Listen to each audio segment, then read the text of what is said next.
Hello, இந்த தகவல்களை அலசும் இந்த தொகுப்புக்கு உங்களை வரவேற்கிறேன். கடந்த சில மாசமாவே மத்திய கிழக்கு நாடுகள்ல நடக்கிற போர் செய்திகளை நம்ம தொடர்ந்து பார்த்துட்டு வரோம் இல்லையா?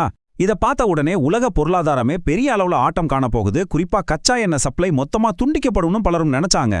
ஆனா இவ்ளோ பெரிய போர் நடந்தும் உலகளாவிய எண்ணெய் சப்ளை செயின் இன்னும் முழுமையா முடங்கி போகல. அது எப்படி சாத்தியம்? இதுதாங்க இன்னைக்கு நாம பார்க்க போற ஒரு மிகப்பெரிய மர்மம். இப்போ உங்க மனசுல ஒரு கேள்வி ஓடிட்டு இருக்கும். அதான் எல்லாரும் பெட்ரோல் டீசல் விலை தாறுமாறா ஏறும்னு சொன்னாங்களே, ஆனா நம்ம ஊர்ல விலை ரொம்ப நார்மலா இயல்பா இருக்கிற மாதிரி தெரியுதே, அந்த ஆயில் கிரைசிஸ் எங்கப்பா போச்சு அப்படின்னு நீங்க கேட்கலாம். நீங்க அப்படி நினைக்கிறது ரொம்பவே நியாயம்தான். சரி, வாங்க இதுக்குள்ள கொஞ்சம் ஆழமா இறங்கி பார்ப்போம். இந்த நிலைத்தன்மை எல்லாமே ஒரு மாயதாங்க. ஆமா, உண்மையான பொருளாதார அதிர்ச்சி இனிமேல் தான் நம்மள தாக்க போகுது. முதல்ல இந்த எண்ணெயோட மெதுவான பயணத்தை பத்தி சுருக்கமா பார்த்திடலாம். இந்த மாயைக்கான காரணத்தை புரிஞ்சுக்க உலகளாவிய எண்ணெய் போக்குவரத்து எவ்வளோ பிரம்மாண்டமானது, அதே சமயம் எவ்வளோ மெதுவானது அப்படிங்கிறத நம்ம தெரிஞ்சுக்கணும். ரொம்ப சிம்பிளா சொல்லணும்னா, இன்னைக்கு நம்ம வண்டிகளில் போடுற பெட்ரோல் இருக்குல்ல, அது இந்த போர் உச்சத்தை அடையிறதுக்கு பல வாரங்களுக்கு முன்னாடியே மத்திய கிழக்கு நாடுகள்ல இருந்து கிளம்புறது. கொஞ்சம் யோசிச்சு பாருங்க, 32 கோடி லிட்டர் வளைகுடா நாடுகள்ல இருந்து இந்த பிரம்மாண்ட கச்சா எண்ணெய் ஒன்றும் ராக்கெட்லயோ விமானத்திலயோ பறந்து வராது. விஎல்சிஜி அப்படின்னு சொல்லப்படுற மிகப்பெரிய கப்பல்கள் மூலமா தான் கடல்ல கொண்டு வரப்படுது. இந்த ஒவ்வொரு கப்பலும் எவ்வளவு பெருசு தெரியுமா? 4 கால்பந்து மைதானங்களை ஒன்னா சேர்த்தா எவ்வளவு நீளம் இருக்குமோ அவ்வளோ பெருசு. சுமார் 2 மில்லியன் பேரல் எண்ணெய், அதாவது 130 ஒலிம்பிக் நீச்சல் குளங்களை நிரப்புற அளவுக்கு எண்ணெயை இது சுமந்து வருது. தூரத்திலிருந்து பார்த்தா இது ஒரு கப்பல் மாதிரியே தெரியாது, கடல்ல ஒரு மிகப்பெரிய தீவே நகர்ந்து வர்ற மாதிரி இருக்கும்.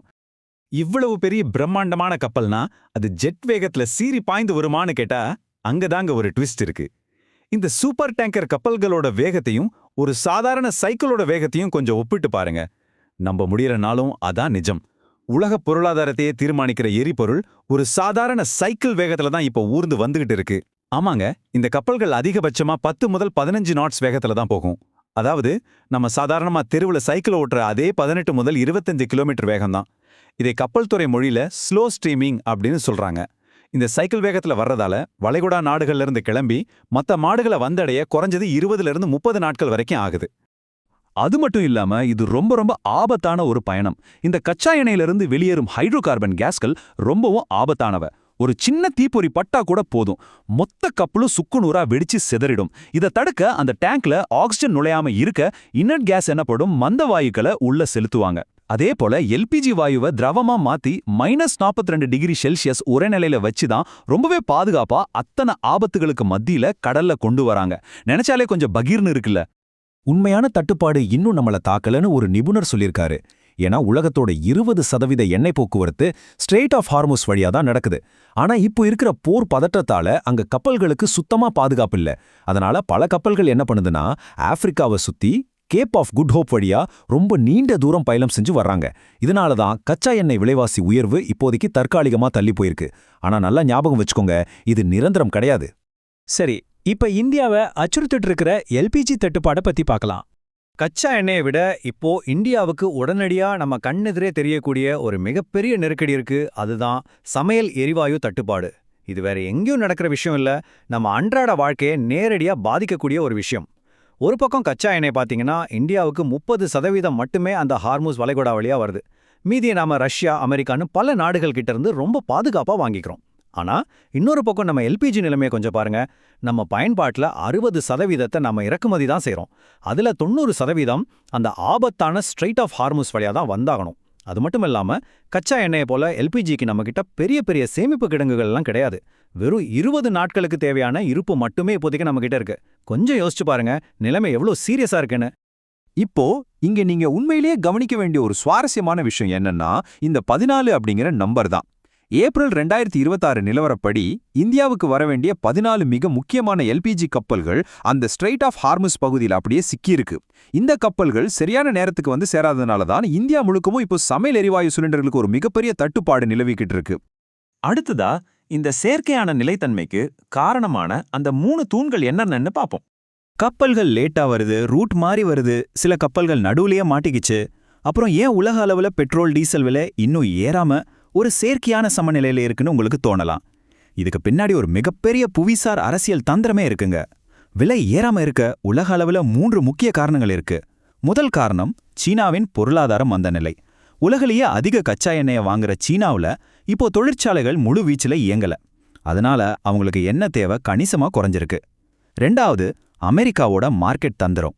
விலை ஏறிடக்கூடாதுன்னு அமெரிக்கா தன் நாட்டு கிணறுகள்ல இருந்து அதிக எண்ணெயை எடுத்து மார்க்கெட்ல விற்பனை செய்து விலையை கட்டுப்படுத்துது.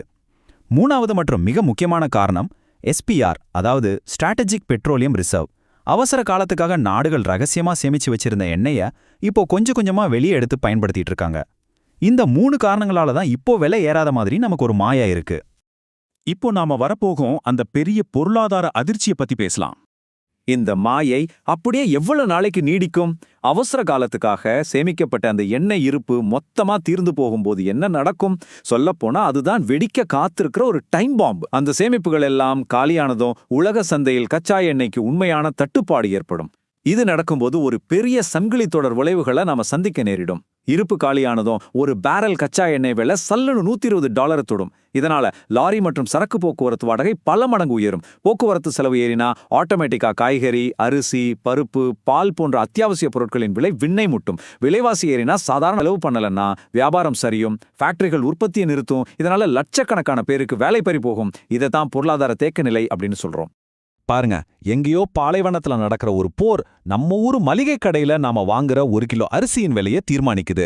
இதுதாங்க குளோபலைசேஷன், அதாவது உலகமயமாக்கலின் தீவிரமான உண்மை. ஒருவேளை இன்னைக்கே அந்த நாடுகள் போர் நிறுத்தம் செஞ்சு சமாதானமா கைகுலுக்கிக்கிட்டா கூட ஏவுகணை தாக்குதல்களால் உடைந்த அந்த எண்ணெய் கிணறுகளையும் விநியோக குழாய்களையும் திரும்ப கட்டி முடிக்க பல மாதங்களோ அல்லது பல வருடங்களோ கூட ஆகலாம். அது வரைக்கும் இந்த பாதிப்பு தொடரத்தான் செய்யும். இந்த அலசலின் மூலமா இப்போ நாம பார்க்குற இந்த இயல்பு நிலை ஒரு தற்காலிகமான அமைதி மட்டும்தாங்கிறத நீங்க தெளிவா புரிஞ்சிருப்பீங்கன்னு நம்புறேன். இனி வரப்போகிற இந்த மிகப்பெரிய பொருளாதார மாற்றத்தை எதிர்கொள்ள உங்களுடைய செலவுகளை நீங்க எப்படி மாற்றி அமைக்க போறீங்க? நீங்க நிதி ரீதியா ரொம்ப விழிப்புணர்வோடு இருக்க வேண்டிய முக்கியமான நேரம் இது. தேவையற்ற செலவுகளை குறைச்சி எதிர்காலத்துக்காக எப்படி தயாராக போறீங்க? இதை பத்தி கொஞ்சம் ஆழமா சிந்திச்சு பாருங்க. தொடர்ந்து விழிப்புடன் இருப்போம்.